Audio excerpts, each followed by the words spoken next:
Hello, bears and squirrels. It's your host, Damian Turley, and this is the Forest Found Stories podcast. Now, if you saw the first episode, you probably realized there was quite a lack in quality, to say the least. There was some issues with autofocus, messing with the audio, and then by the end of it, it was like you were watching a B-grade anime in the 80s. Now, however, we've taken a step forward. We've gotten some nicer equipment. We've gotten some actual microphones. We have banners and lights, and I got plants in the room. Plants do a lot for the atmosphere in here. It's breathable. It's nice. Just like our guest, Luke Rathbone. Super nice and breathable, much like a houseplant.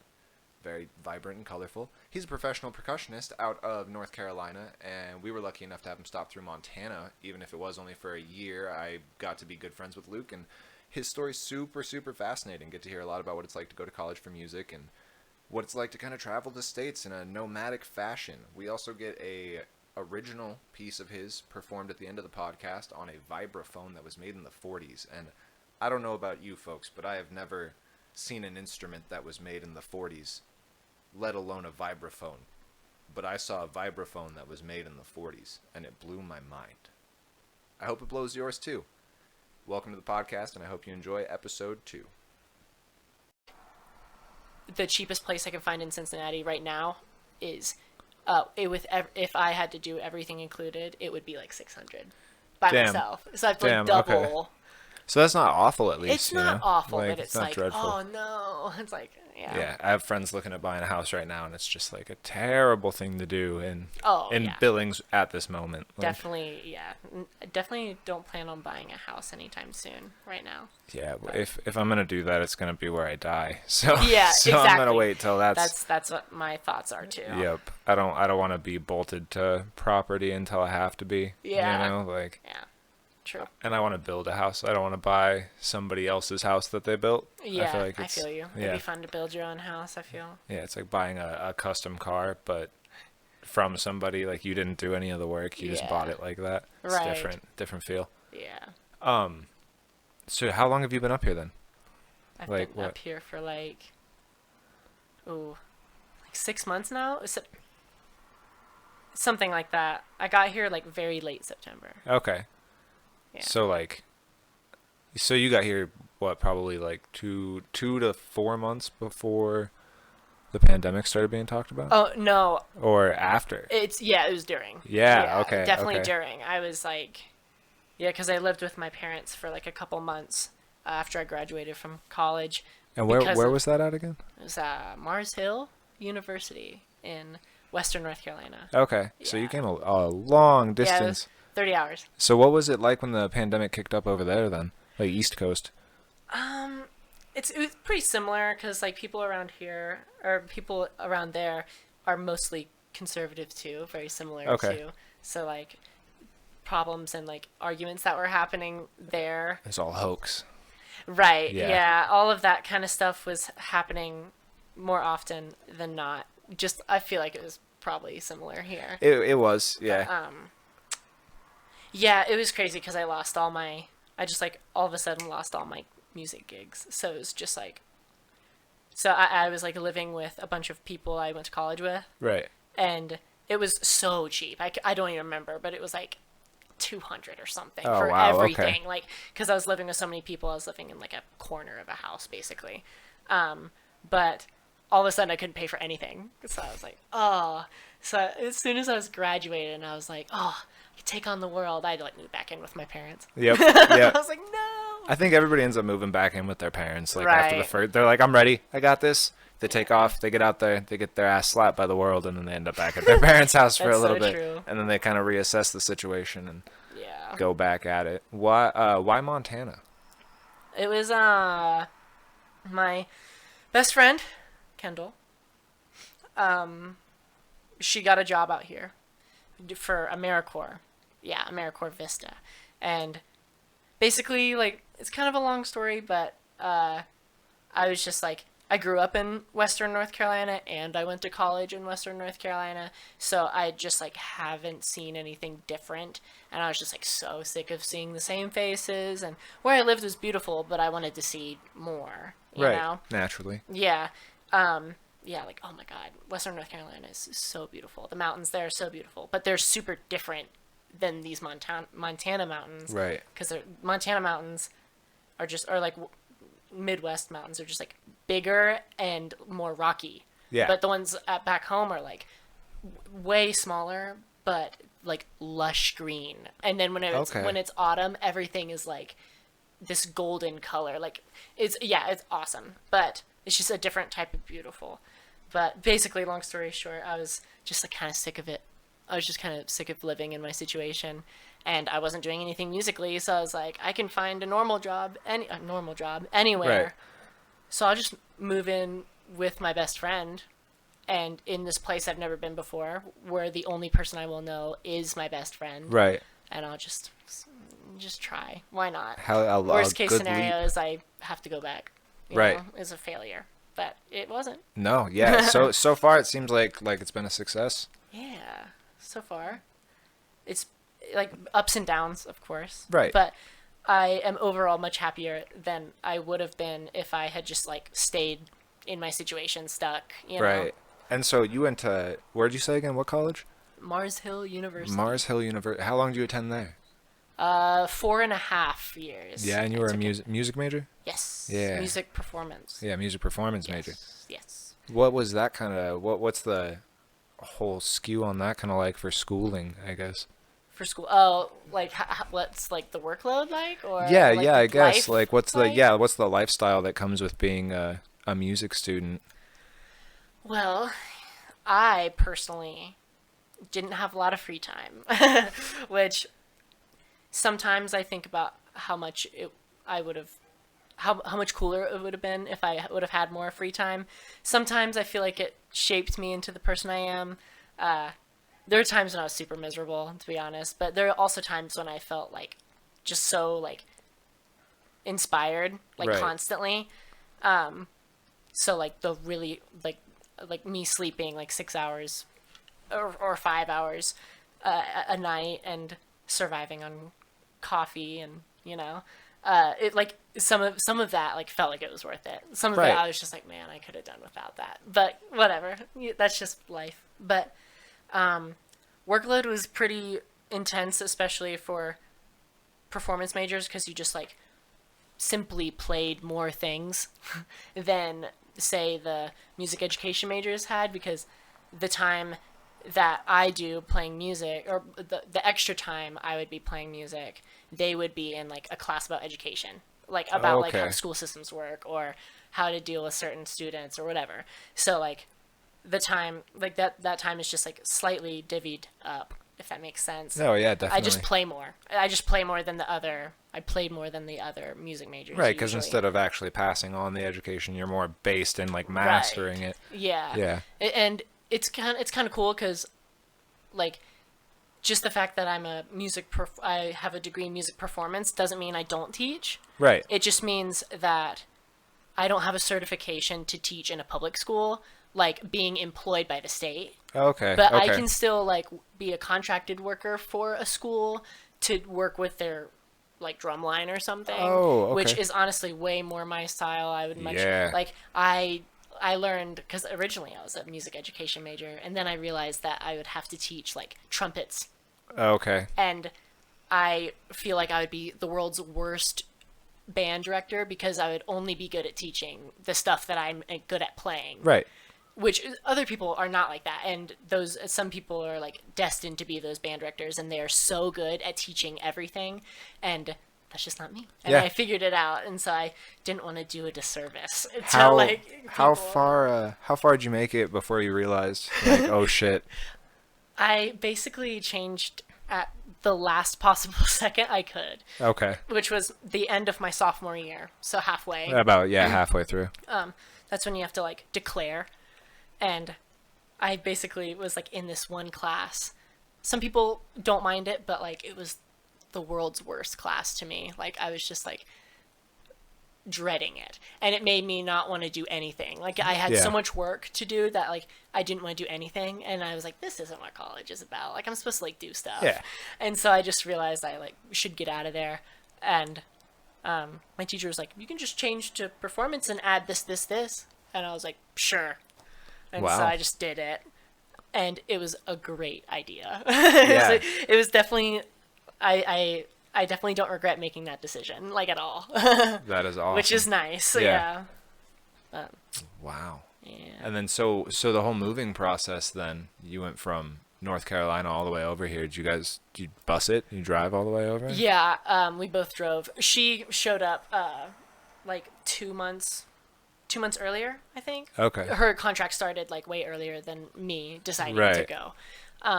So she had lived there for like 2 or 3 months before I even showed up. But yeah, she moved her whole life over. Right, here. right. I knew that it was going to be pretty temporary for me, so I just packed most of my essentials, and I just like packed like my clothes and like my instruments, and that's it. All my stuff fit in my car. Wow. So What an barely. adventure. Yeah, I know, it barely fit, but it was fun. Yeah. Wow. And so you said now that everything is kind of lightening up, you're starting to get gigs again, right? Yeah, I just got a job offer in Kings Island is what it's called. Yeah, Ohio. Okay. At this theme park musician thing. I've done it before, not there, but at a different A theme park musician. Yeah. So what's that entail? So basically it's like you're a contracted worker is Okay. like the technical term. So I work for this one company, JM Music Design, plug. And yeah, so I work for that company, and this company puts itself out there to other to like places and Okay. events. We don't just do theme park things. Like I've played for like a beer festival before. That was so fun. So they're like a kind of like a managerial Yeah, business. it's like an entertainment Yeah, yeah. company. It's super small and localized in Mars Hill, North Carolina. Like one of my teachers throughout college is the owner. Oh, wow, Which is how I okay. got like Nice involved connection. with it. Yeah, super nice connection. And we would occasionally teach the same high school like together. Like, Oh, wow. So it's kind of funny because like sometimes we're like colleagues, if you want to call it that, and then most of the time he was my boss, and then sometimes he was my teacher. And so what is that like? How Honestly? that's a strange relationship to upkeep. He's like the chillest person alive. Yeah. So it's like super easy. Okay. There's like I never feel like, is this? No, it's like it's nothing. It's like all that. just Yeah. just a person. Yeah, he's just Yeah. a really cool person. Like, yeah. That's awesome. Mm-hmm. Wow. What was your first impressions then getting over here? I mean, Billings is like it's a different town from Right. from the others. Yeah, it's way drier. Yeah. Like weather is what I noticed first off. We're is that definitely lacking a coastline.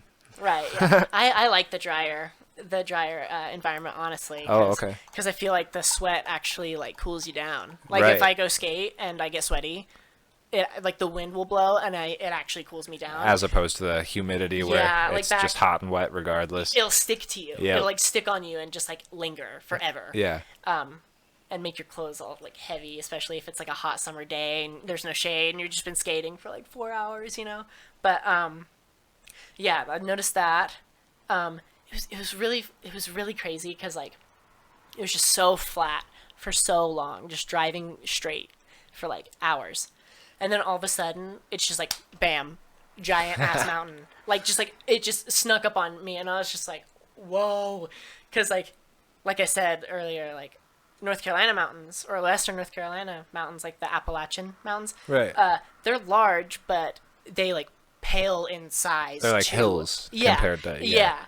It's just like really crazy. Like instead of looking like this, I have to like like bend to look Right. up to at the top. It's crazy, but I think Montana kind of ruined me in that retrospect. Everywhere else I've been. So in Maui, the mountain there, holy shit. I mean, it's like something like 5,500 feet at altitude, right? Like that's the peak of Haleakala, the volcano there. And you can go from sea level to like the Beartooth Pass level on one fucking island. That's crazy. Insane. That's Yeah. wild. It blows my mind. That's the only other mountain that I've seen though, because I haven't been around enough that I've Right. actually been like, yeah, that's a fucking mountain. I've seen the Rockies that we have here and like Yep. the Beartooths and stuff, which are just like extremely vertical. Like they Yeah. go up, and then Brutal. I've seen like yes, like what some people in the more eastern states call mountains, and they're not. Right. Not the yeah, same. I feel you. More like rocky hills. Yeah, yeah, Yeah. yeah, yeah. Mine back home are more like, in comparison, they're like really plush hills. Yeah.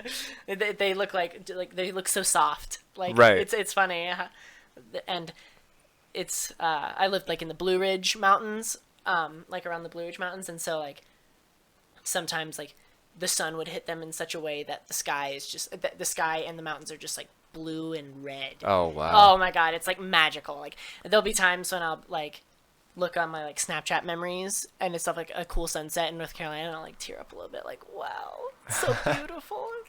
Just like in a totally different way. Yeah. And that's like something that really fuels my wanderlust is Oh, like yeah. it's like just seeing all the pretty nature that because it's like so radically different but it's like the same place. Oh yeah, It's I like mean, the same I was just watching. planet. Me and Ariel were watching some sort of home decor show where they fix up houses and stuff like Oh, that, yeah, and yeah. fix up properties. And it was a bunch of people from West Virginia that had came to Montana, and they said it was like an alien planet. And then Yeah. for me, I know me and Ariel were driving through to Clear Lake, California, and there's this 360 some mile stretch of straight Yeah. through the desert. And at one point, I just pulled over because I was like, what the fuck? What am I looking at? And so I pulled over and like walked down to the desert, and it just looked like this what I imagine the moon looks like. Mm-hmm. And stepped on it, and it sunk like an inch, and I thought I was done. I thought I was going in. It's like a crater. Like, yeah, just some terrifying desert sinkhole I hadn't, because it was such a foreign environment. Yeah, There's yeah. freaky fucking like cactus everywhere. Like, just Yeah. it's the most foreign environment to me, And then you get somewhere like tropical, even, and learn about some. Australia, as a phenomenal example, it's like hardly tropical, honestly, but it's just vicious. Yeah. In every retrospect, there's yeah. bugs that you'd never think of that can just, you're done if Yeah. they get a hold of you. For real. And then anywhere else tropical, you got. The first time I saw a barracuda was the first time I went snorkeling. Oh. Fucking terrifying. Oh yeah. Yeah, not about it. bet, Yeah, and so we're going again in June, and I'm not going in the water again. I'm not subjecting myself to that. I've accepted my evolutionary Oh, yeah. advantage of being on land. On land. Yeah. yeah. But I still, I love seeing like you were saying, I love the difference in environment. I feel like it's the only thing that can refresh you the way that it does. Yeah. Seeing something so vastly different, like True. difference in environment. Oh yeah. And I always compare skate parks.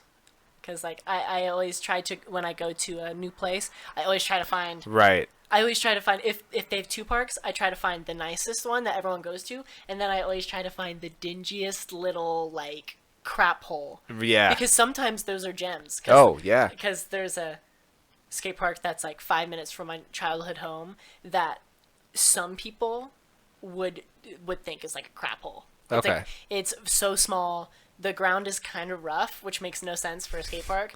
They like chip seal it, or It was an old basketball court. oh, So like Okay. but it had been paved and then just like forgot about, and So so, it just they was just like falling built on apart. that. Yeah, it's actually a really super long story, but not worth it. It was supposed to be bigger. Long story short, okay. but they just left it on the concrete that was already there, which is annoying. A but, forgotten and it's project. like prefab. It's like weird. It's like a mixture of prefab and concrete. Oh, wow. So like you'd have really nice concrete ramps with a metal thing at the end, And the best part was this bench. It was like butter. It was, damn, Whoa. peeling out. Hot rods.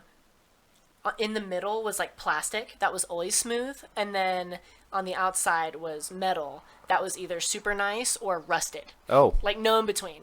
And so whenever me and my friend would wax up, it was like I learned all my ledge tricks on that thing. Yeah. Like it was perfect. That was like most of the time I'd go to that park just to do that. But yeah, but then we have a super nice one too that's like a super nice skate park too that's like Like taken care of. Yeah, yeah. Kind of kept together. yeah. So what was your first impression of the current skate park situation we have? Well, I have to say on like my phone, like the photos of it looked so sick. Oh, the Like, photography is, yeah. I was like, oh my god, like, and Kendall had like my roommate had sent me my address, where I'm gonna be living, and I of course Googled how far it would take me to get to the skate park, and it takes me 3 minutes, 4 minutes, and so I was like, oh my god, I'm So excited. I could ride my bike to this sick skate park, and I get there. I mean, it's awesome. It's super awesome, but it definitely is a little bit more run down, and some of the obstacles are. It's almost like it's not quite a skate park. Yeah. It's more like a bike park. Most of it is. Yeah. Yeah, I know what you mean, especially the transition, the bowls, the two bowls are just it's nothing, and then it's Yeah. it's so sudden, and there's almost oververt at Yep. the top of one of them. Super scary. Yeah, I've came down pretty hard off of this. I have I think I've only kick turned on it. I've never done anything on it. It's terrifying me. But there's a couple parts of it that I love. One of the ledge, one of the ledges is perfect, and I've learned a lot of new tricks, and the hip in the middle is so good. Yeah. So I think it's one of the best hips I've ever skated. So that's cool. But yeah, I just like that there's good and bad about it. Right. Yeah, I like that you have a good and bad retrospect to it rather than just a straight out opinion. I'm stoked to see what could happen with this new Laurel skate park project that's being pushed. That could be awesome. Dude, I hope that happens. Yeah. I'll definitely come back and skate it. Oh yeah. So when you got over here, you said you were working at a Starbucks, right? Yes. So I worked at one of the my COVID job that I got when all my music things went to hell. I got a job at Starbucks in my hometown because I had worked for a bunch of Starbuckses throughout Starbucks Eye. whatever, Starbuy. Starbuy. That's it now. But yeah, I worked for a bunch of them throughout high school and a little bit of college, so I already knew how to make 90% of the Oh drinks. yeah, they're like a soul selling company too. So if once you're in, you're good. Yeah, pretty much. As long as you stay on good terms. Yeah, and I stayed on good terms. Yeah. But yeah, so I got that job, and it was honestly pretty sick. Yeah. I really enjoyed it. I love working with coffee, even if it is the automatic machines that Starbucks have. How much of that's automated?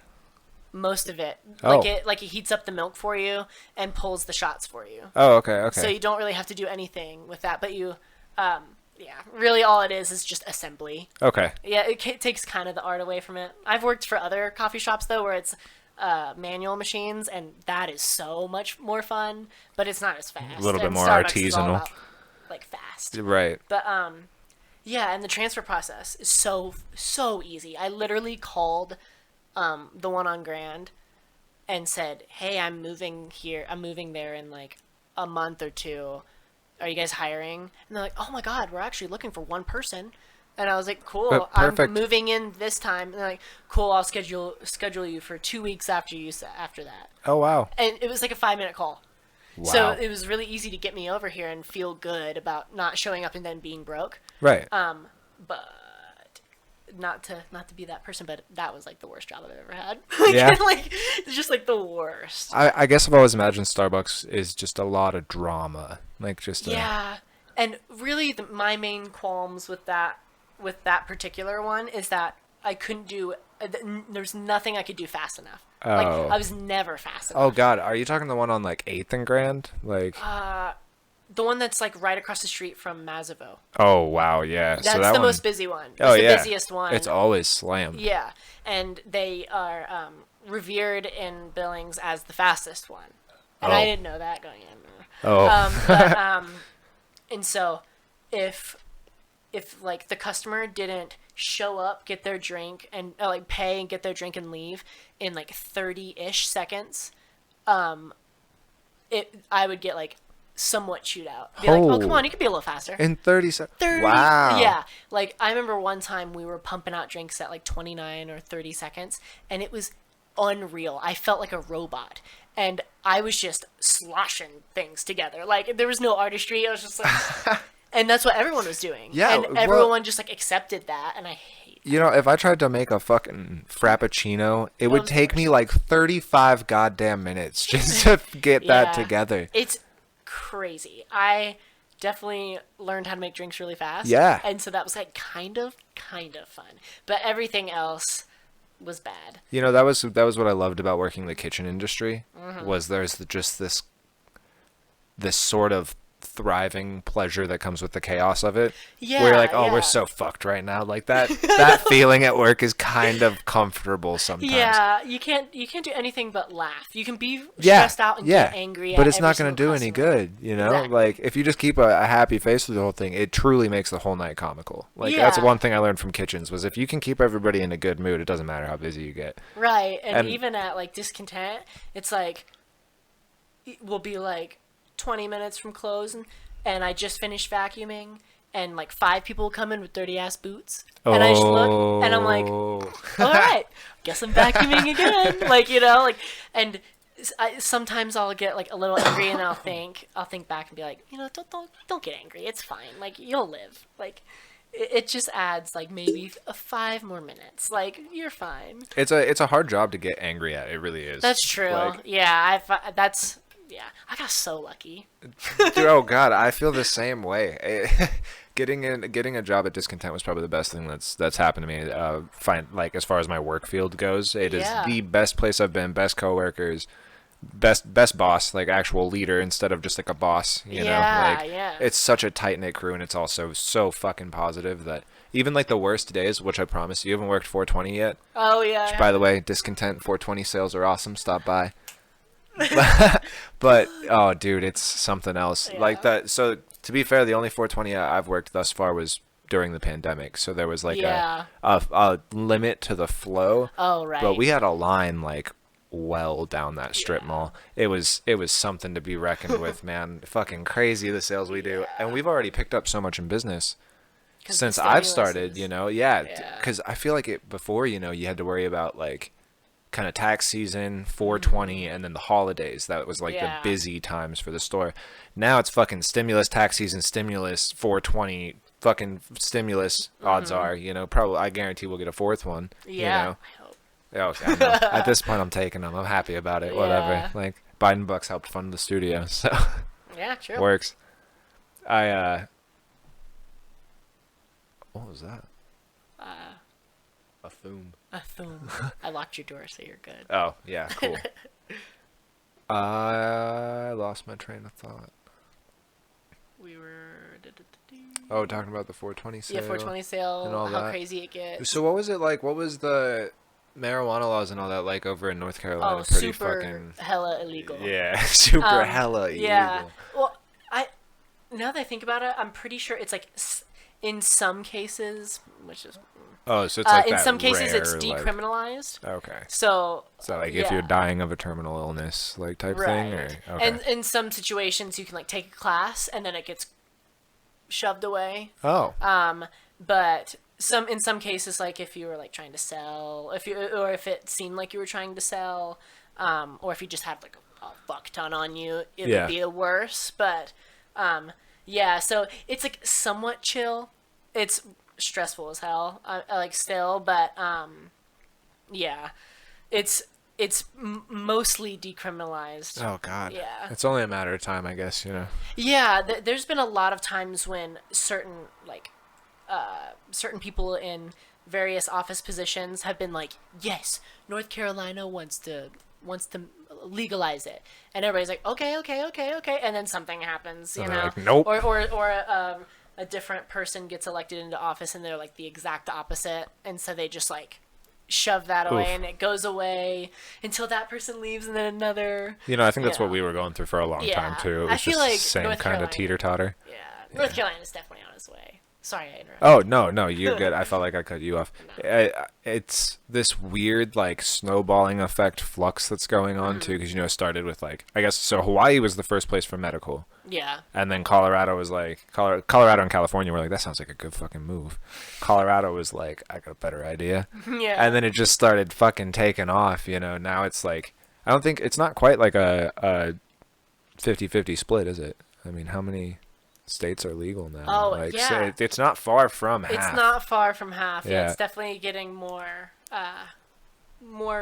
universally accepted. Yeah, and everywhere moves at their own rate with it too, because Hawaii, like I said, being the first place for medical to be legalized, also one of the first places to like kind of regulate assisted suicide by doctor, like euthanasia for terminal patients and stuff like that. They do it very beautifully, might I add. They do it very, very peacefully.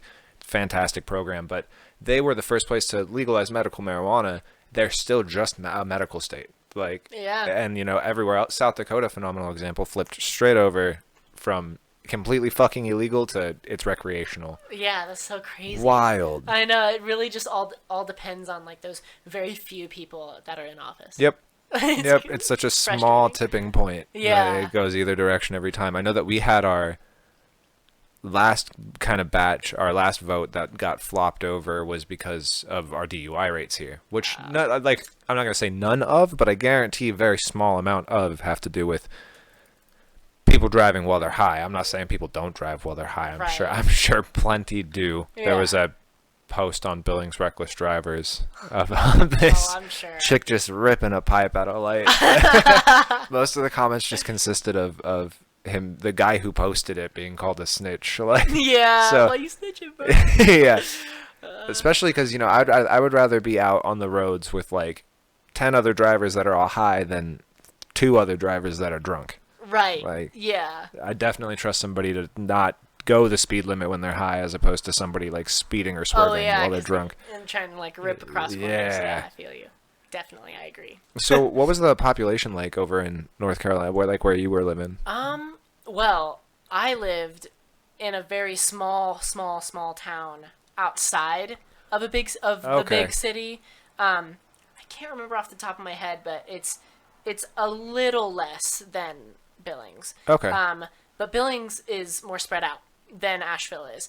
So if you went to Asheville, you would think that it's like, in my opinion, you'd think it was like 5 times more crowded. Oh, okay. Like you'd think like, oh my God, there's so much traffic all the time. But really, it's just all in one spot. Oh. Yeah, but Billings might have less, or like slightly less traffic problems, but it's like. Yeah, it definitely. Like even going to the West End, is like. Yeah. That was one of the weirder realizations I had when me and my wife went down to Wyoming and we were visiting with some of her family, and we had them watch the kids while we went to the grocery store real quick, and it was Cheyenne, Wyoming. It's a pretty fucking small place. Walmart's like 10 minutes there, 10 minutes back, 30 in the store, whatever. It took us like an hour, and I got back and my wife's dad was like, where the fuck, like how, where'd you go? It took you forever. I don't understand. I was like, what the fuck do you mean? It takes me almost 30 minutes to get from here to Discontent West. Yeah. And it's fucking 2 miles away from me just because of the traffic. I feel you. And so then like with no traffic, like it was just weird because for them it takes 7 minutes to get across town. Oh. If I want to go across town, it could take an hour depending on what road you get stuck at. But it could also take like 10 minutes. Yeah, but you could also do it in like 10 minutes on a good day. Like it's weird. And a train. Yeah, growing up here, let me tell you, man, it was not fucking like this. Not before. Yeah. I mean, it was way smaller. Shiloh wasn't a thing. Like all the roundabouts and stuff like that. I've watched that whole thing bloom. Nice. Shiloh was just this like shitty. That was it. That was the end of Billings. That was like that was kind of the outskirt of town when I was driving still. So like I got my license at 14. So like probably about like 14 years old. Damn. That whole fucking road was just like that was the end of. You can get your license here at 14? Yeah, we were one of the last states to get speed limits. We're pretty fucking. Yeah, I heard that. It's crazy. Yeah. I got my license when I was 18, and that was kind of late. Yeah, that sounds late. Ariel doesn't have a license, and she's almost 30. Oh. Yeah, she just won't do it. Huh? She's got, she's got a solid mantra to it. She doesn't want to be responsible for it. Yeah, teach their own. Whatever. Yep. She can't guarantee someone's not going to hit her, no matter how careful she is. Right. And I was like, yeah, that's a fact. So. I mean, as long as you're like willing to like know that. Deal with the commute. Yeah. And she is. Fuck it. I'm like, I drive. So. Yeah. Yeah. Oh shit. It was something about population. Yes. Population is definitely less, but it felt more crowded, and like what you said, like I grew up right outside of Asheville, in a very, very small town. But I'd go to Asheville all the time because that's like the most fun place to be. Right. And I remember on Sundays, you could like walk down the street like in the middle of downtown Asheville, like walk down the street and like see like 2 cars coming at you. Oh, wow. But now, like, it's gotten really pop because it's like I don't know if they've lost this or not, but they were like Beer City, USA. Oh, wow. For a second, because like there's a brewery on like every corner, and it's all amazing. Like all of the beer is good. I love local breweries. Yeah, me too. It's so fun to just go to downtown Asheville with like my brother and just like get a beer here and be like, oh, there's a nitro stout at this place. Yeah. And walk over there, like, oh, that's the best. Yeah. But yeah, it wasn't like that originally. But so I just remember it was so not crowded on like certain days, but then it would be on like Fridays or whatever. But now every day it's just slammed. Just all busy. The time. Yeah. It's weird to hear yeah. that happens, you know. So it's going on kind of everywhere, aside from sort of the bigger areas where they're starting to lose people, which is. Yeah, I literally could not afford to live in Asheville, North Carolina by myself or with one other person. Oh, wow. Yeah. Like if I wanted to live in Asheville, even it's on the outskirts, like not in downtown, like it's insane. Like studio apartments, like I've seen for like a studio apartment, like no real bedroom, and it's like $1,000 a month or something like that. Yeah. Like, stupid. And it used to not be like that. Like, I have a friend who I don't know his actual name. His actual name is really hard to pronounce, but we call him AD, and he moved over to New York from Africa, right, to New York City. God, from like Nicaragua or something. What a fucking change, you know, like from North Carolina to Montana, crazy, but from fucking Africa to the Big Apple, that's have him on here. Dude. Yeah, That's I know, wild. that would be awesome. But we met up on GTA under like the weirdest circumstances. I was like playing a heist, and one of the dudes who joined spoke Spanish, and I don't. And so trying to communicate became a struggle. And then this guy AD joins, and he speaks like 6 languages. Okay. So he just starts translating back and forth for us. It was a magical friends from the get from there on out. Wow. And we started talking about his living situation in New York. He's paying was paying $1,200 a month for a single bedroom, like about the size of this studio. Yep. You know, like a single bedroom, no bathroom. No bathroom. It was a community bathroom outside and like in the hallway, and his utilities weren't included, so he still had to pay like a utility share, which was something like an extra $150 for like all of it a month. And so then I told him, well, like I paid, because this is, you know, it's a sizable house. I paid $2,000 a month. I pay $800 more than he does, and I could fit his studio apartment in here a lot of times. Like two or 3 times over. Yeah. God. And he was just blown away. As soon as I told him that, he's like, where do you live? And I was like, I live in Montana. And he was like, oh God, I'm gonna have to check that out. Funny enough, he wound up in Wyoming, which I've given him shit for a few times. I'm like, oh, you made a mistake, but he said it's cheap and nobody wants to be there. So I was like, yeah, that's a good point. You know, beautiful too. Like you know, driving parts through of it. Yeah, parts of it. I'm sure. Yeah, driving through Wyoming on the way here was like straight up magic. So I was gonna ask, what was that drive like? That's almost all the way across country. Yeah, it was 30 hours, I think. 30. Whew. Yeah. Did you do it in one go? No, I did 3 days? Yeah, 3 days. Wow. The first day, well, technically 4, because on the way there was Berea, Kentucky, where my oldest brother lives, and so I was like, oh, I'll go visit him before I move to Montana. And so I did that. So I don't really count that as part of my trip, because that just took away like 3 hours, maybe. And what is 3 in the grand scheme? Yeah. So it was like 3 full days. The first day I drove like 7, and then the second day I just like went ham. I drove like so far. Oh wow. I just had energy, and I was like, I'm just gonna use this while I got it. Yeah. And then like my last day, it like to Billings was like, I showed up at like 3 p.m. Yeah. So which was awesome. I got to move in a lot of my stuff like in daylight. You're still like, you got here at a reasonable time. Yeah, and I wasn't exhausted, which is cool. But it was honestly pretty cool. Some of it was very dreary. Like driving through Indiana was just like, ugh. You know, that's not a state you hear much going on in. There was not a lot going on. Okay. It was like mostly interstate. Yeah. That's I guess what I imagined. Yeah, I stopped at a gas station, and it was broad daylight, and I felt so unsafe. Like, it just seemed really sketchy to me. It might have been not, but Yeah. I was just like so super sketched out by it. But I drove through like I want to say 50 or 60% of the way through North Dakota. Oh Wait. God, which Dakota? Which Dakota are the bad Badlands? one.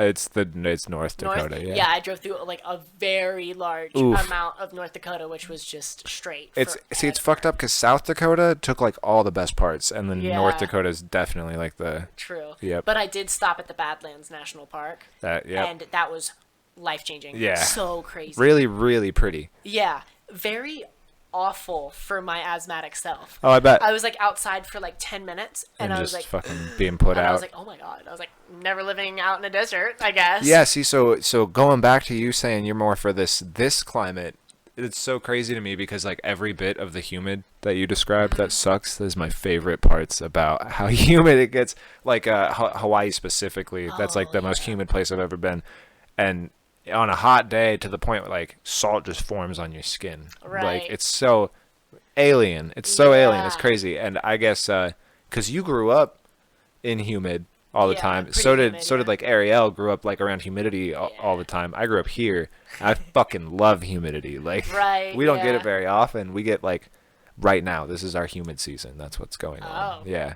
It might rain a bit more throughout the coming months, but Right. we go from rainstorms to hailstorms in no time. Yeah. I do kind of miss humidity a little bit because, God, my skin is dry. Yeah. I'll like have to take a shower and then this is like the first place I've lived in where I have to take a shower and then apply lotion right after. Yeah, otherwise you end I up will like be- cracking up. Yeah, like Yeah. I've never had to do that. Yeah, I could only imagine too coming from somewhere where you're so acclimated to like regular moisture in the Yes. air, you know. Basically always. Yeah, It's, like, hardly ever 100% dry. humidity like all the time. Yeah. Yeah. But it's not like Florida humidity where it's just like you feel like there's a blanket on you. Yeah. It's like not quite like that, which is why I feel like a lot of people are moving to like the Asheville area because it's just like it's a very very good climate most of the time, and You guys get snow out there? it's funny. Sometimes we'll always get a couple days that will snow, Yeah. but like snow. Sometimes it's like Oh, it's not it's like dry by the end of the day. But then sometimes like there's been like 2 blizzards, like straight Ooh. up blizzards. Okay. I wasn't alive for any of them, but my mom has told me stories. Like Oh, she'll show like me pictures. historical blizzards. Like yeah, wow. Yeah, Okay. like blizzard of 91 or something Yeah. like that. They're like our tornadoes. Yeah. Okay. And I remember she'll show me photos of of my childhood home and the like opening the front door and the screen door. You can't open the screen door because there's like 6 feet of snow. It was crazy. Yeah, it's crazy. That's so we've satisfying. like seen crazy weather, but It's more of an anomaly than a yeah, pattern. yeah, it's usually pretty mild on both ends of the spectrum. It rains quite a bit, but yeah. I Which feel is so like- crazy because I feel like it's rained since I've been here like 3 times. Yeah, probably. Yeah, maybe. Yeah. Like, or it'll like rain for 10 minutes. Sometimes it And then just ends stop. up wet. Like I wouldn't even say it Yeah. rained. Things just end up wet. It happens so fast. Like one quick wall of water just brushed through town and disappeared. Yeah, it's super weird. Yeah. Like just a bucket. What was it like? Probably like what 5-6 days ago. It was like windy as fuck and sunny outside. And then by the time I made it inside work from my house, it was raining and Yeah. dreary as fuck outside. Super weird. And then I like helped a couple customers, turned around, and it was sunny outside again. It's the craziest. I swear we're more protected against like hypothermia living in Montana because Right, you're just fucking yeah. conditioned to those drastic temperature changes. Like That's true. every day we go from I think the craziest temperature shift we saw like last year was something like 30 degrees up to 80 degrees in like a 12-hour time span. It's so crazy. How does that not make people sick? Right, That's yeah, fucking crazy. yeah. See, like I lived in a valley. It's called the Swannanoa Valley. If you ignore the sketchy parts, it's like literally one of the most beautiful places. But Everywhere's got sketchy parts though. that's true, yeah. But like it's a valley, like I said, so weather will come and it will stay. It'll Oh. get stuck in the Yeah. valley and it'll stick around for like 3 to 5 days and then it'll go away. Wow. Yeah. So there's like hardly ever a time when it would Be inconsistent. God, that sounds so nice. It's pretty nice to plan for. You can actually be like, oh, Wednesday it's going to be fucking sunny outside. We can have a picnic. Yeah, exactly. You can't do that here. Yeah. It's super windy here, too. Yeah. So it's like, you could be nice, but all your shit will blow Yep. away. Yep. Or you'll be out there. So it was probably like 2 years ago. Me, my friend Kate, and Ariel were all chilling, eating ice cream, just hanging out. My brother-in-law just got his brand new truck parked out front of our house, and my car's parked out front. I just got it fixed. We're all chilling. It's probably like 85 fucking degrees outside and sunny. And we're chilling inside, and out of nowhere, it sounds like we're being fucking shot at. And I look outside, and there's such a vicious fucking hailstorm that I immediately like backed up from the window. It was just beating the piss out of Colt's brand new truck. Like it was such a crazy turn of events. It just happened oh so quickly. Like hanging out in the sun, and then all of a sudden just a full hailstone, golf balls, like golf ball size hailstones just fucking plummeted. Yeah, like a lot of times you could see rain coming, which was kind of cool. God, I love that. Yeah, that was really fun. It kind of sucked when you were like in the middle of a skate session. You'd like look and just see it. You're like, at least you get a little bit of a, okay, let's start wrapping up. You can run to your car, but if you've ever spent any time in Red Lodge, it's 10 times less predictable than here. Oh. Because all of that weather is hidden by the mountains, and then it comes through that quick little cavern. I've only been just there sweeps once, the town. And it was the most gorgeous day ever. Yeah. It was and I skated the new park, so it was like fresh I haven't concrete. gotten to do that yet. I was the only person there. Oh. Yeah, that sounds like the Red Lodge skate park. Yeah, it was so sick. It's so good. I love that park. Yeah. Yeah. That's what I always tell people too. I haven't gotten to see the new one, but even the one before. Oh yeah, the wood I one. liked the wood one more than I liked our park. I saw photos of the wood one, and that's the reason why I went. I thought that was the park. Oh, and yeah. then, so did they change it completely? Yeah. Oh, okay. Yeah, it's super different. Yeah, it's like it's kind of like a big pump track. So God, like, that sounds awesome. It's awesome. Yeah, like if you're good at like pumping on transition, you could cruise forever. Like literally forever. It's really cool. And there's only a couple spots that actually have coping that you can like do tricks on. Right. But and then it's got a little section. It's got perfect little flat bar, and this really fun little thing. It's literally just like this, like a ramp going up and a ramp going down, but it's so mellow, and you can do like every single flip trick that you do on it feels amazing. Yeah, it's it just like, pops it up just enough. Yeah, it's just like pew. Nice. But yeah, it's a cool park. There's the last 2 times I've been to Maui, there's one skate park I've gone to both times, and it's oh god, ain't no way I'll remember the name of it. It starts with a L. Okay. And it's like right down the road from the places I've stayed and the place we are staying. Right. I've always stayed in Kihei. Like it's a bit less of a touristy area. Honolulu and stuff like that's where it gets like super expensive, super touristy and whatnot. And then Maui, it kind of calms down. Lahaina gets kind of crazy and touristy, but Kihei's usually pretty calm. Mm-hmm. And we're going in off season. We're going when it's warm here. So yeah. Gotcha. But the skate park, dude, it's magical. Yeah? I'll have to show you photos of it sometime. It's got these huge half pipes. It's right on the beach. It's like maybe 50, 60 yards away from the actual ocean. All wood, just this gorgeous like red wood. And then they added a whole snake run in on the other side of it now since I've been there last. I've never stayed a snake run. I want to so bad. I'm gonna cop another board while I'm there and have to try it out. Yeah. That's the problem is getting. Once I got there the last time and saw that park, I was like, well, fuck. I didn't bring a skateboard. Yeah. You don't think to do that. And True. it was honestly probably one of the best parts of my vacation there was getting to skate that park. Oh, like dude. right next to the ocean. Yeah. All the sounds. I met some really, really cool skater kids that were a phenomenal plug for some weed because that was a problem over there. I actually didn't realize, because growing up here, there's a meth problem. Yep. There's no ignoring it. There's a meth problem. But there is also a meth problem. And I guess in my head, hearing Montana's the capital, figured that's why it's so bad here. It doesn't happen like this other places. And then took a few vacations around and was like, oh, fuck, it's everywhere. It is It's in everywhere, California. yes. It's in Colorado. It is in my hometown, it's in Florida. too. It's Yeah. all over the place. And in Maui, it's still there, but it's like slightly more hidden.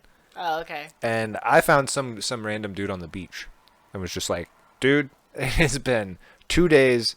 I haven't smoked at all. I don't have an appetite. I'm nauseous. Help me out. He was like, yeah, I'll help you out. Like, and so this dude leads me on like a half a mile walk. Okay. We're like walking up, it's on the same road, so I'm not too sketched out, but we're going a distance. He's like, okay, how much ice do you want? I was like, what do you mean? Like, because I didn't know what that terminology meant at all. I had just heard like dro for the first time. Oh, yeah. Too, and that was fucking weird to me. Yeah. No idea what that was. I thought they were offering me like hydrocodones or something. Oh. So I was like, no, not about that. What's ice? And he was like, like glass. I was like, I'm not catching on. And then my brain clicked, and I was like, and I just walked away, like just real quick. I just like turned around, hopped on my skateboard, and just vanished. Like, and I went back to that skate park, and then that's when like I was literally just going back and forth on. If I have a half pipe, that's it, just back and forth, nonstop, peaceful, Mm-hmm. And these kids rolled up, and they're like, "All right, where are you from?" Because like, dude, the way these kids skate is so fucking different. Oh. It's, I don't know. I wouldn't say it's like entirely different, but they had a lot more of that like original Z-Boys vibe to the way they skated, especially vert. Like it was like waves to them, whereas to me it was fucking wood and pavement. Like, and to them it was still some form of liquid that they could slide around on and shit. They had fat fucking boards. Like it was just so strange. Like it was weird because that was like the like Jackass era, like so like I had an Element, I think, and that looked weird to them because they're like they had popsicle boards but nobody fucking wanted them. Like they were all on cruiser boards and shit like that. So just a weird culture shock. I bet that's awesome. What do you think was the biggest culture shock for you moving, going all the way across the country? What was the sussest place you ended up at? Oh, fucking Kansas City. Oh my god. Like it was like it was in the perfect place for me to be like to drive like 8 or 9 hours or whatever it was. Just enough time for me to get there before the sun went down, so it was like still bright, and I could get a good night's sleep, and it would be fine. And it was also pretty cheap. I found a pretty cheap like hotel. Right. And so I remember I got to Kansas City, and the city itself looks amazing. You're like, oh, wow, this is a cool city. Like, it looks pretty sweet. And I know Sean Malto, is like a Kansas City guy, and so he like skated around Kansas City, like grew up, and so I was like, oh man, I bet the skate scene here is awesome, But I didn't like go there for that. I just was going there to sleep. But I went to this hotel like right outside of the city, and oh my god, it was just like I saw the sketchiest people I've ever seen in my whole life. I had to get out of my I had to get out of my place because the fire alarm went off because someone was like 2 kids were like smoking cigarettes in the hallway, and like whoa, it was just annoying. My first room that I went to smelled like literal urine, like human urine. Oh. And I got out of it. But the other one didn't smell much better, but it was clean.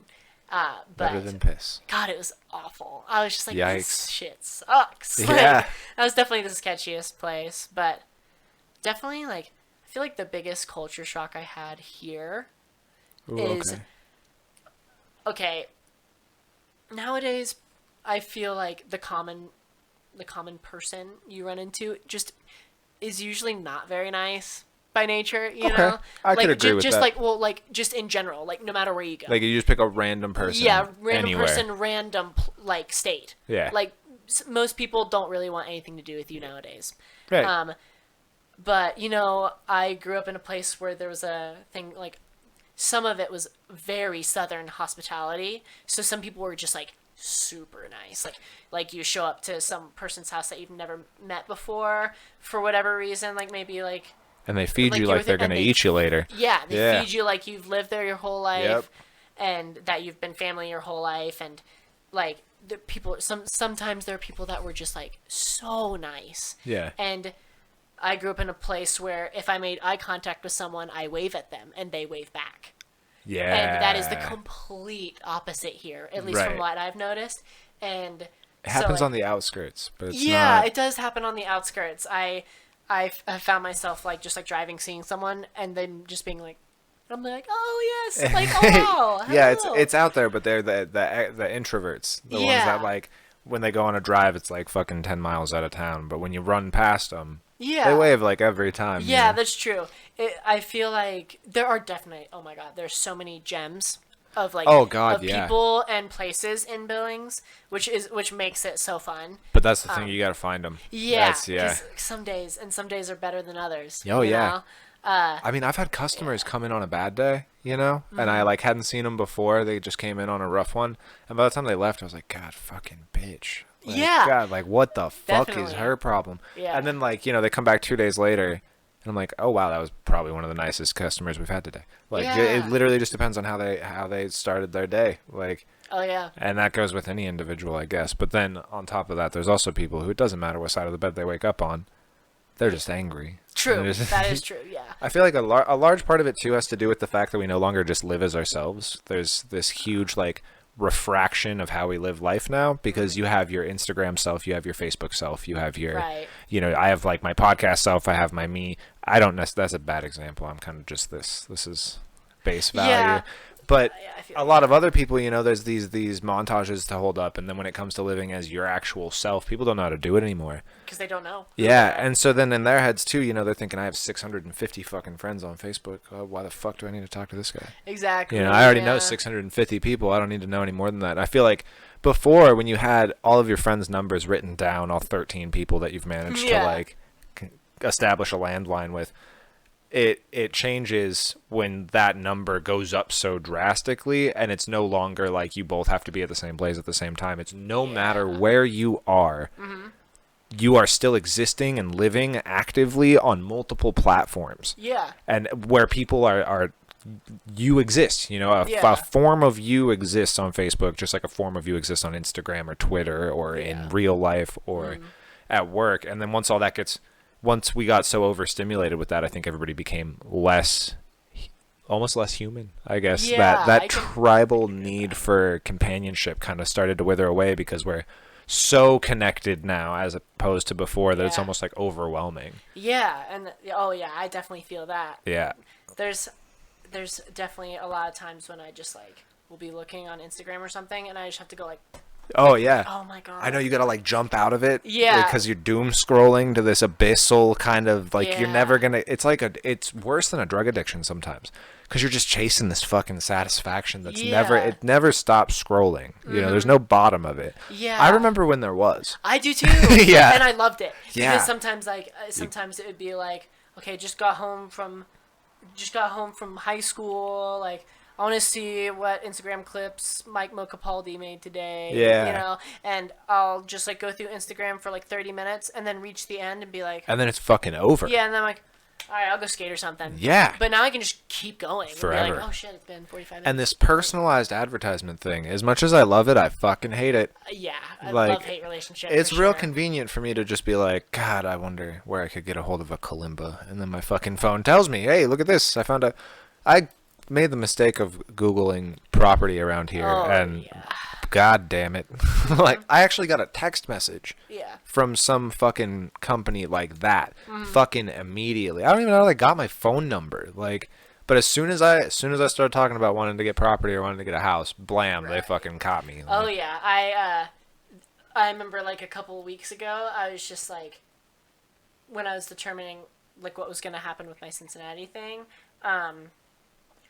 I was like, just for shits and giggles, literally me and Kendall were just sitting there and being like, I wonder how much a studio apartment would be in Los Angeles. Think, oh my god, and then be like, I wonder how much it would be in middle of nowhere, Missouri. It's like, oh my god, Yeah. 300, and so we just played that game for a second just for fun.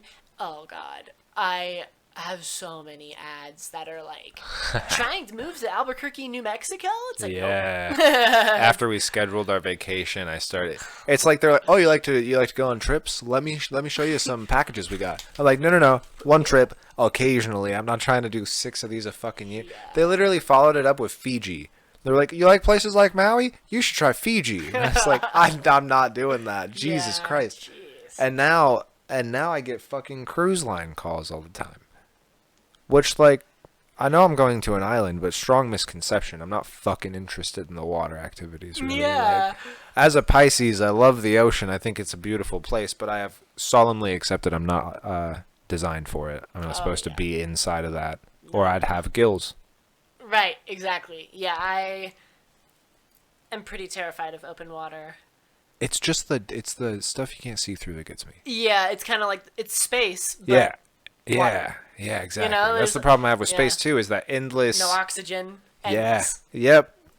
And I'm Done. sorry, but you don't know when something's coming out of that abyss and how big it's going to be. Yeah. Like, one thing I noticed is, like, once I got in the water in Maui, right up on the beach, you can't see shit under the water because so much sand is being kicked around. Yeah. But as soon as you get to a point where it's, like, about 10 feet deep, everything just becomes fucking crystal clear for so far. Yeah. And that's when it's cool because you can take inventory of kind of what's going on around you. I feel you. But then you reach a certain point Yeah.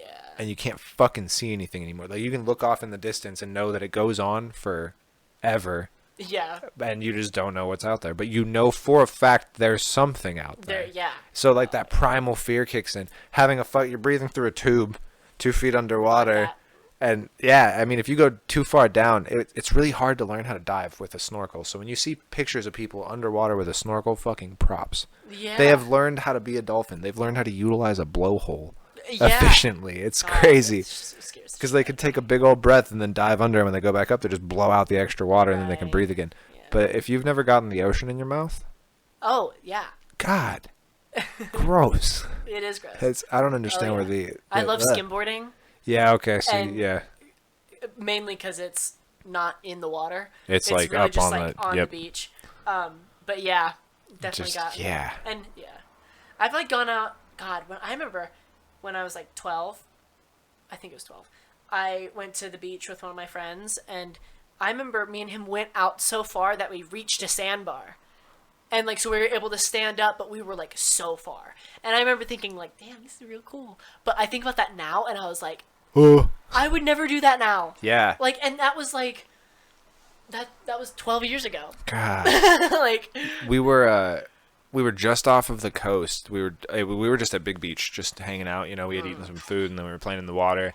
I realized the sheer power that water has, right? Like, a 6-foot wave doesn't fucking sound bad until it hits you, and it crumples you like a pop can. yeah, and you have no recover. No, recovery. there's nothing It you just can takes do. Nothing you can do about it. And then after it's already knocked you down and filled you with sand in places you didn't know it could get to, it starts pulling you into the water with Yeah. it, like to whoop your ass somewhere. Me and my uncle were like, well, at first I was just chilling, sitting on one of the skim boards. I was sitting on it, just chilling in the water, and wasn't aware of what riptides were. Oh yeah. And so in my head, I'm just looking around. I'm like, God, this water is beautiful, and I'm looking away from the island, which is also like a rule that you don't really do. You kind of focus on like how close you are to the land, yeah. because if riptide catches you, it happens quick. Yes. And yeah, so I turned around and realized that my uncle was like coming up on me, and I thought it was all fun and games at first. I was just like, oh yeah, look, hey, what's up? Wow, holy fuck, we're pretty far out. Is this okay? And he just grabs me and starts swimming back the other direction. And he was in the Navy too, so he's a strong swimmer. yeah. Like, starts taking off with me back to the shore. And I didn't realize what was going on. I thought I fucked up. I thought I was in trouble for something, or Right. in some fashion. Like, I'd gone too far. That was the end of the line, whatever. And then he threw me. He, like, grabbed my vest and tossed me. And I realized that there was, like, not this fucking adhering force. And he started swimming fucking sideways. Oh yeah. Yeah, and so by the end of it, I realized that he was truly in fear for both of our lives. That was, like, a serious situation. And looking back on it, Yeah. I'm like, fuck. I could have Wow. wound it up, like, just stranded at sea on a fucking skimboard. Wow. Yeah, in a wetsuit. Jesus. Yeah, terrifying. Yeah, yep. The ocean showed me not to fuck with it. Like, Yep. that's pretty easy. Caught you right there. Yeah, Right yeah. there. God. It's beautiful. I love every bit of it, but yes. It is beautiful. Yeah. Admire from afar. yeah, the hardest part of going somewhere like that is flying over the ocean. Oh, that. I know it's unrealistic. I know that it's completely improbable, but I've seen a couple Google pictures where they make it look like a shark has jumped out of the ocean and caught the plane. Oh yeah. Fuck that, because there's some pretty big shit out there, you know? If it did come to the top, how high up could it reach? How could it jump? How Right. fast? does it go? Yeah, what kind of propulsion does that thing Yeah. have? Like, that's fucking terrifying. Yeah. Damn. What are we at? How long have we been running? I don't know. 1 hour. 1 hour on the spot. Damn. Yeah. So, what was like the craziest performance that you've done, like, or not even the craziest, but more so your favorite? What was the most okay. meaningful performance that you've Gotta ever think had? Just for a second. Let's see. Cause I'm just kidding. I'm just kidding. I haven't had a ton, but I definitely have a couple that are really awesome. Like one time I played for this community orchestra, it was called Blue Ridge Orchestra, in Asheville, and I played at the Arboretum, the North Carolina Arboretum, and there was like a light show going on behind me while us in this orchestra. We played like a lot of show tunes. Yeah. So it was with an orchestra, but I was playing like drum set and playing like Sound of Music stuff. Wow. It was really cool. It was super fun, and it was like it was 3 days. It was like a weekend, and it was like a beautiful summer nights, like. Wow. And so I was able to play with an orchestra in shorts and chacos, and then like a polo or something. And that one was really fun. I toured with a band for 2 weeks one time. 2-week tour. 2-week tour, and it was mostly awesome. There's some days where I was God. But it was mostly pretty fucking awesome because I got to just travel for the first time, like around a bunch of different places, meet a bunch of different people, most of them drunk because it was bars. But it was still cool. It's like cool seeing like their culture for just a split second and then leaving immediately. Right. That was really cool. What's my all-time favorite one though? It was not really like a gig. I paid for it, but I did. It's called WGI, and so you ever heard of like Drum Corps, like Drum Corps International? I mean, yeah. It's like a marching band, but like on steroids, right? It's okay. It's not affiliated with any schools or anything, but it's basically like custom marching band shows that really push the player to become like the best that they can be. So you get pushed like really hard. Right. But you come out with this product that you're like super proud of. I never did that one. That was Drum Corps. That's in the summer. I did the winter version, if you want to call it that, and it was just indoor basically indoor drum line. So it was like the people that played in the front, like the front ensemble, like marimba and xylophone and vibraphone, all those guys, that didn't march, and then a drum line, and that was it. And then the particular shows I did, we had cymbal players, like marching cymbals, and then we had some like characters. Okay. And so we would do like a show, like a 7-minute show. I can't actually remember how long it is, but like a short show that you would learn throughout a season, and you would travel to Dayton, Ohio for like the World Championships, and every single registered WGI group would be there. So there'd be like 20,000 people there. Ooh. Crazy. Ooh. And so the one I was the most proud of is this one called Equinox Percussion, based in Georgia, somewhere in Georgia. That one's world class. So there's 3 classes. There's A class, which is the lowest, open class, middle, and then world class, which is like the highest. And I did an open class open class group first called Saints Percussion. I played snare drum, and then I played rack percussion for Equinox, this world class group. That shit was so fun. Yeah. So fun. I counted it. I had 14 cymbals. I had this, basically it was a rack setup, so I had this like cage basically. Wow. That on wheels, and I had like four tom-toms, a set of bongos, a darbuka, like a hand drum thing, 2 sets of wind chimes, and like 13 cymbals. Jeez. I swear my setup was so expensive. I didn't pay for any of it. Right. Like we rented it, but I did pay to be in the group. And that shit was so fun because all I was just like accompanying everything that was going on around me with sounds. Like, I didn't really have a Wow. part. A lot of people had, like, sheet music they had to follow to the T. You just had But I had intuition. I had like a roadmap, and Okay. I had to listen to the show like a million times to know what was going on. And so sometimes I'd be like, "Oh, in this part, the marimbas do this thing that goes like," and so right there, I'm gonna do this on the wind chimes. To make it kind Yeah. of complement. Yeah, so basically, I just made Whoa. everybody else sound better. That's cool. Yeah, it was cool because it was relatively low stress. Because there's only a couple parts where I really had to focus on being like impactful and correct, and there'd be times when I'd have like visual things I needed to do, like choreography. Wow. Yeah, it's cool because it's like a mixture between music and like dancing. Yeah. It's like so you have choreo, like, so there'd be a lot of times when I marched with snare drum, I'd have a snare drum strapped to my chest, and I'd have to play like a certain lick while like putting this leg up, looking like a flamingo, doing like a ballet Wow. move while like, you know, and Damn. like, some people like rolled around with their drums. It's physically taxing and also very mentally taxing because you have to remember your music and your motions. It's wild. Right. So it's very difficult, but those experiences that I had with that, I'll keep with me for the rest The of my life. most valuable Yeah. experiences. I have this necklace that is like in association with Equinox. I've got 2 little rings on it because I marched one season and then I taught another season. Okay. And this is like a yin yang because our thing is called Equinox. Right. So it's based around like equinoxes in nature. So like days of perfect balance. You Okay. know?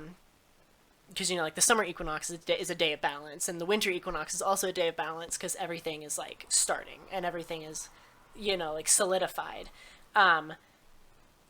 So we always tried to have that, like, that kind of association with our music. Like, we want everything to be balanced. Right. And so, like, at least that's how I took it. That's how I associated it. But yeah, it's cool.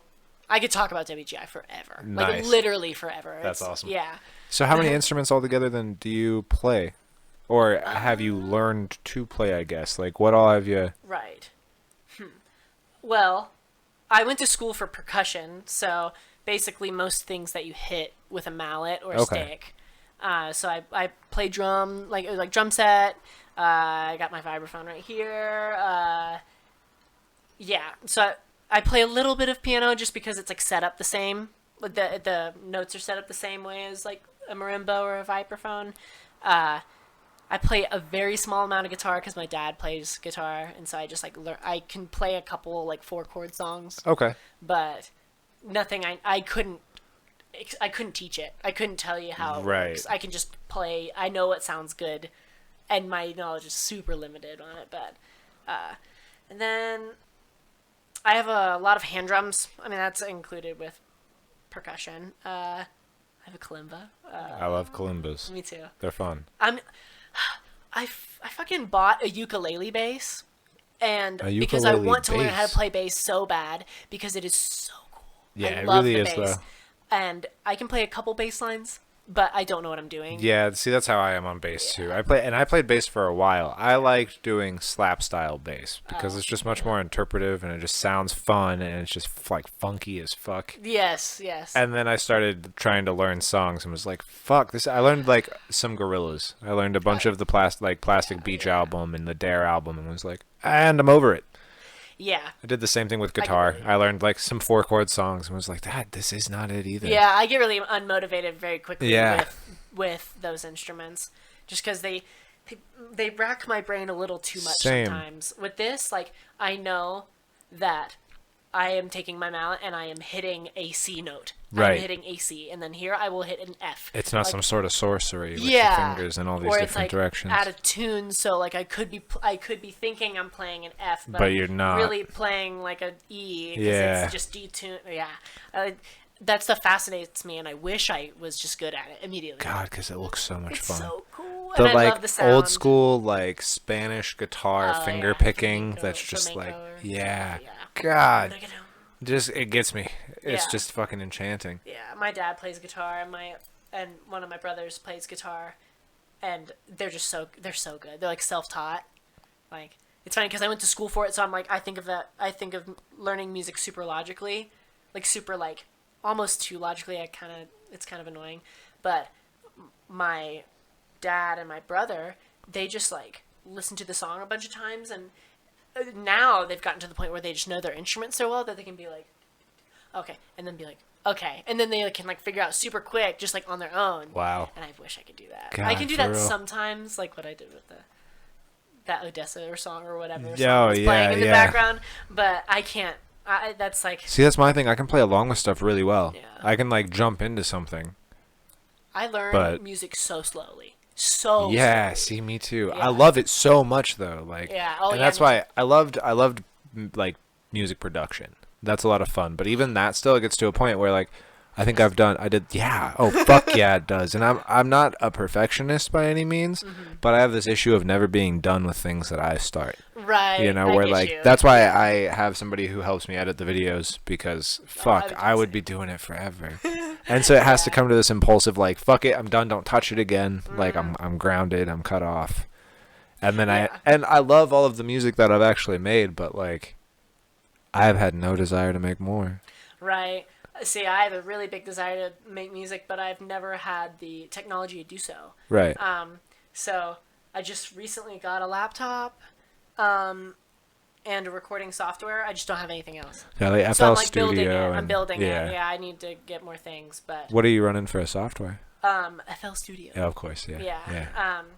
If I had a Mac, I would use GarageBand because I've used it before. Yeah, and my dad uses it. so GarageBand he is can very help me. user friendly, and then Yes. you can transition from GarageBand into Logic Logic. Pro. So it's literally Seamless. yeah, same shit, same fucking shit. I feel like eventually I'm gonna get a Mac, and do that. But damn, they're so. Yeah, I became discouraged because the version of Logic Pro that I do have, so they had this whole looping system on the newest version of Logic Pro, and I need to be running a software one bit higher than what I'm at now, and my Mac is so old, Yeah. it won't go up that one more. Like that's it. I'm Bullshit. so fucking close. They And planned it that way. yeah, oh, I know. Those bastards. And so now I would love to get back into making music and stuff like that. I would love to use that though. That's it. Like I saw somebody using all of that software, and that became all I wanted to do. And then when I realized that the update wouldn't work for my laptop, I just like literally haven't been back to it since. Yeah. I got the Kalimba, and that's been enough of a like music satisfaction thing. It's buried. It's buried? Well, it's not buried, but it's yeah, sitting next to the hang drum. That's nice. Yeah. I have a pretty blue one. Nice. Mine's just like wood tones with a deer on it. Yeah, and then my tongue drum is like bright blue, like this I this love blue. tongue drums, dude. They're fun, man. They're Yeah. fun. But so speaking of percussion instruments, you have a vibraphone here, Yes, I do. and you said it's how old? This one's from the 40s. It's like a vintage instrument for sure. Okay. The brand is Leedy, and as far as I know, I'm pretty sure Leedy got bought by Deegan is the name of it, and then Deegan got bought by Musser, I think Musser's, and Musser Okay. you'll see like there's a very high chance that if you ever see another vibraphone in your life, it'll be a Musser. Like they're just Okay. like they have the market like locked down. Like other companies make vibraphones and they're great, but the Mussers are the most like classic ones. Well, I feel like it's not like a super common instrument that people end up getting into either, you know. So like Yeah. that does thin out the production field, which is True. good and bad. Yeah, it makes it. Some part of me really doesn't like the fact that I play percussion because some of it can feel kind of elitist because the instruments are so expensive. Right. And- and that's what happens with that thinned out market is they can ask for however much they want to. Yeah, a new vibraphone nowadays, same exact amount of keys, like same register and everything. A good like a top of the line one is like 6,000-7,000. My God, Yeah, that's and- that's like a vehicle or two. Yeah. Fuck. My vehicle was like 7,000. Yeah, 6,000, and it's yeah. like almost new. God. But And like and a marimba, like with wood bars, are more expensive because they have more keys and it's wood. I was gonna say the work that goes into making one. Most of the time it's rosewood, which is going extinct right now, which makes me also kind of angry. It's like the almond milk predicament. Yeah. But a 5-octave marimba, the one that I really want, is like $12,000.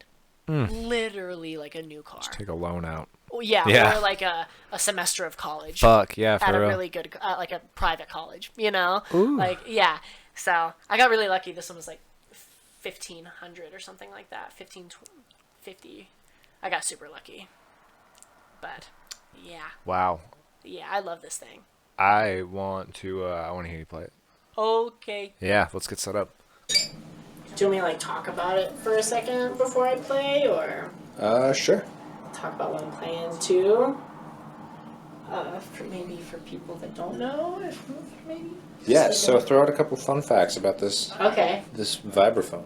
I think as far as I know, I always like learn these things and then forget if I don't like actively use the knowledge. But I'm pretty sure the vibraphone was invented or came about in like the 20s. Wow. Because like jazz.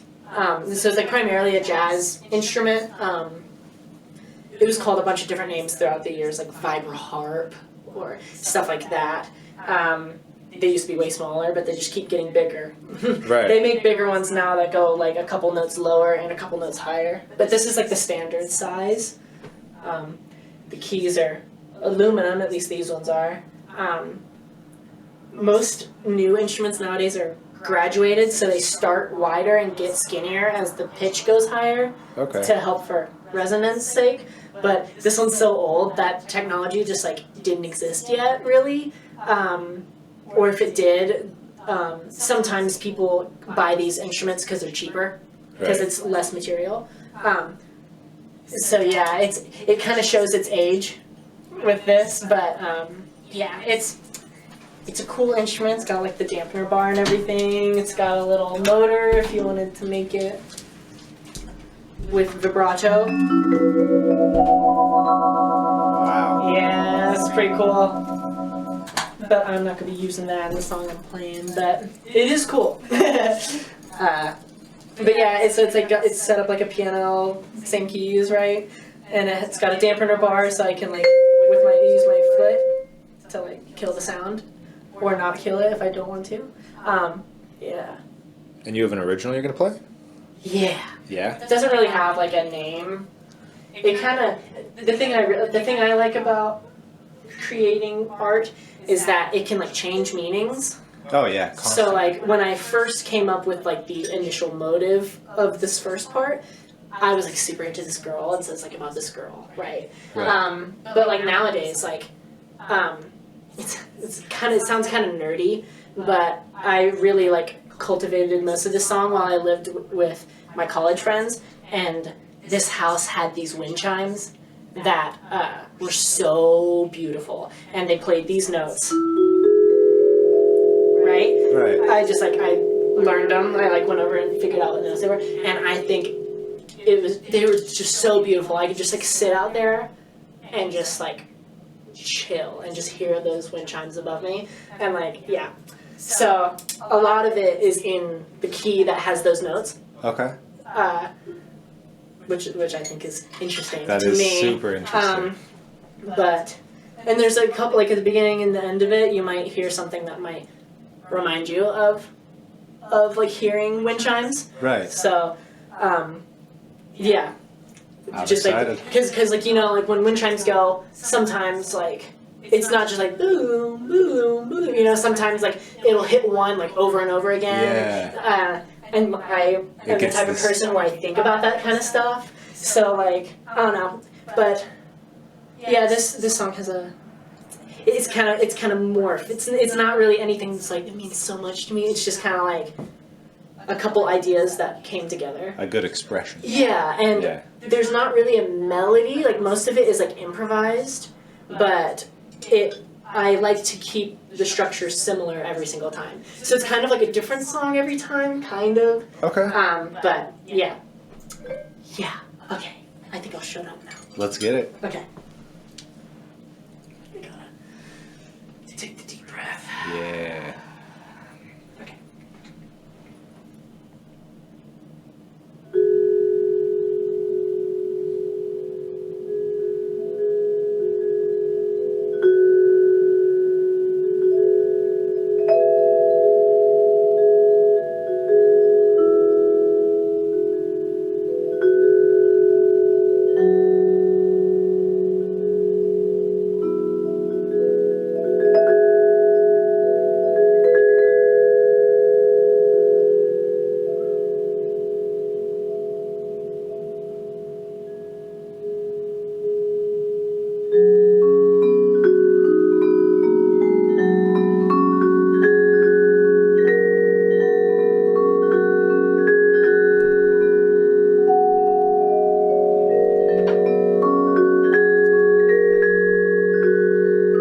Take a freaking bow. That was so sweet. Hell yeah. I loved it. Fuck yeah.